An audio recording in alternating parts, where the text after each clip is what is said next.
Hi everyone. So as you know, for writing today, you are transferring all of the work that you have done in your graphic organizer for subtopic 1 into your all about book. So I'm starting on this page because I want you to remember that this is page 1. So it doesn't really matter where you wrote page 1, but wherever you decide to write it, just page 1. Your first line page is going to be page 2. Okay? So, at the top of page 2, as you know, on that first line and in the center, we always need our title because these are like our chapters, right? Our subtopics are like our chapters. So for me, you know that my topic is yoga and my subtopic or first chapter is the history of yoga. So right in the center, I'm going to write history of yoga. You know that I capitalize history in yoga, and I am going to underline it because it is a title. Okay? On your next line, I said that you need to remember to indent. Okay? So remember that 2-finger space indent. And you always need to start with what? A topic sentence. So if I look over at my graphic organizer, I'm following along, and I'm writing, do you ever wonder how yoga started?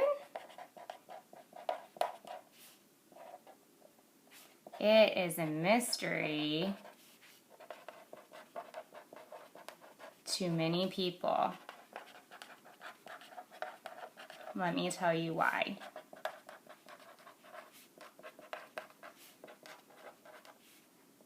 Now, this is more of a topic or a little bit of an introduction. My topic sentence is not just one sentence, it's 3 sentences.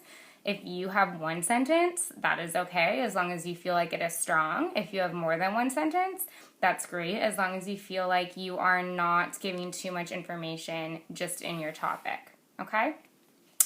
I'm just going to keep going. I'm not going to indent again. I'm just going to keep with the same paragraph. So my fact number 1 is people believe that yoga began 5,000 years ago. Okay, I know that I need to have a transition before I start writing that. So I'm going to write first, people believe that yoga began 5,000 years ago. Okay. My fact number 2 is no one really knows for sure though because nothing was written down at that time. So then I would write second or use any other transition that we've talked about, next, or then, depending on what your paragraph is about.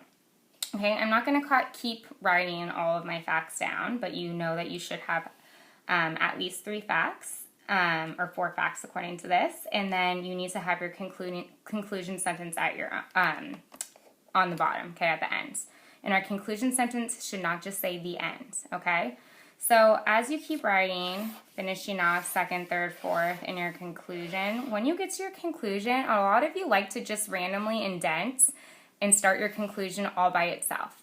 Your conclusion should be structured just the same way. So if you finish writing your 4th fact and it ends right here, your conclusion sentence should never leave a line lonely. Complete that next line. So there is still a lot that we are learning, about the history of yoga, okay?